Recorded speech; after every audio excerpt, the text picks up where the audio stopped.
Hello guys! Wednesday ngayon. 10 kilometer tayo. Good luck to me.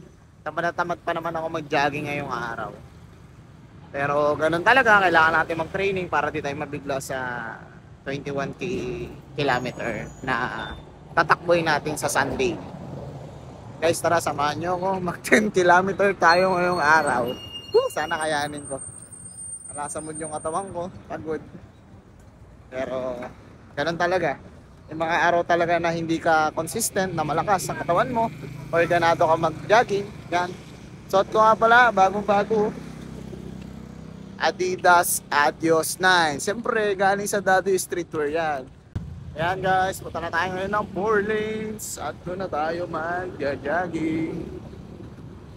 10 kilometers, sana kayanin natin guys. Huwag sana tayong bumigay. Kasi kailangan natin sumagad ngayon. Wala kasi kami schedule ng badminton ngayon. Kahapon nag-badminton ako. Okay naman din. Kahit paano naka 18,000 step. Converted na yon sa 10 kilometer. So kahapon parang naka 10 kilometer na lang ako. Hindi lang pansinin kasi badminton siya. Okay. Minsan may movement, minsan wala. Dito lang nito, dire-diretso. 10 kilometer tayo. Pero yung takbo lang natin, mild lang yung takbo natin. No, hindi natin pwedeng persahin. Kasi bukas, tatakbo ulit tayo. Para may reserve energy pa rin tayo para bukas. Then maganda rin dito, pag nag 10 kilometer ako ngayon, maga ako makakatulog. No, hindi ako atake ng insomnia or ng anxiety. No. Kulad kanina, bad trip ako. Nakaka-bad trip kanina. Nakakainis kasi namali ako ng send ng GCash sa isang gamit ko kasi bank account, tapos tinransfer ko sa GCash ko. Kaya lang nagkamali ako ng send. Namali ako ng isang number. Nataon, yung number na yon is registered pala sa GCash. So, hinabol ko siya, pero sabi ng GCash ay ng BPI Bank is kapag ka na-withdraw na yon, wala na, di mo na mahabol. Sayang guys. Nakakainis kasi sayang, pambayad na rin sana ng credit card or pambili na rin ng stocks. Pero siguro ganun talaga, baka nangangailangan. Pero sayang talaga, ang tanga ko.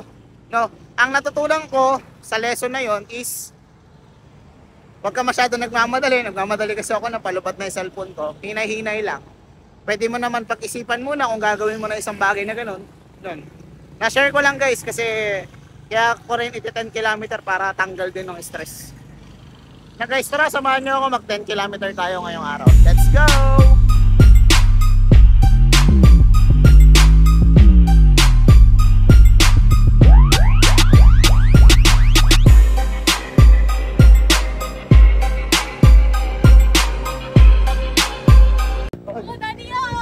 Let's go!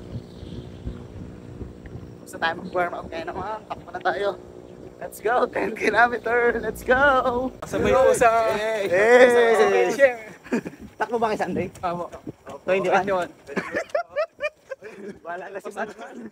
Masabay po. Ilang kilometer ngayon yan? 21. Ngayon. Kaya ka naman 7 lang po siguro. Sige, 10 tayo. Pwede o, 10. Kaso mabilis po kayo eh. Hindi. Umpisa lang yan. So, Naka-video kasi. Abol po. 1K. Let's go.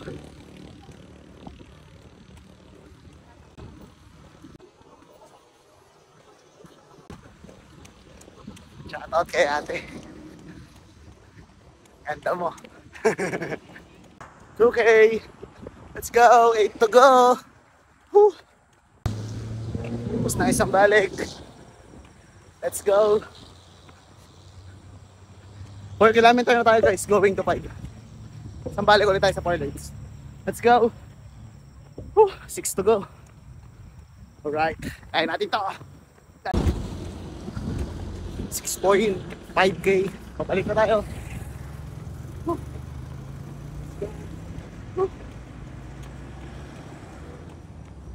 3.5 kilometer to go. Let's go. 8K. Woo! Lapit na. 2K to go. Let's go.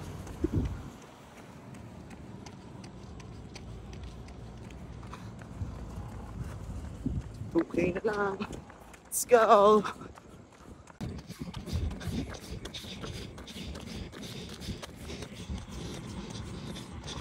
Woo! 10 kilometer! Natapos din!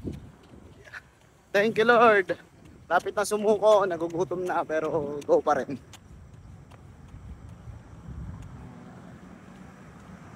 Hindi nakapag-video kanina, gawa ng ano. Hindi mapindot yung camera.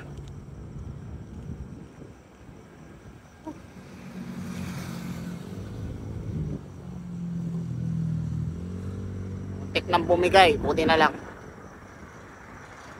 Buti na lang, patatin ng 9 kilometer or 8 yata yun. Lumabas yung adrenaline rush natin, yung maga sa badminton. Minsan, kailangan mo na mapagod para mag-init.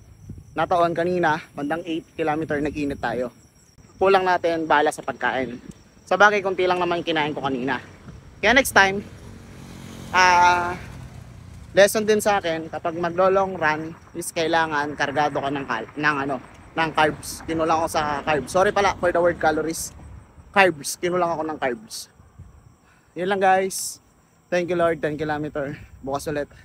Recovery run, 5 kilometer. Thank you. Ingat.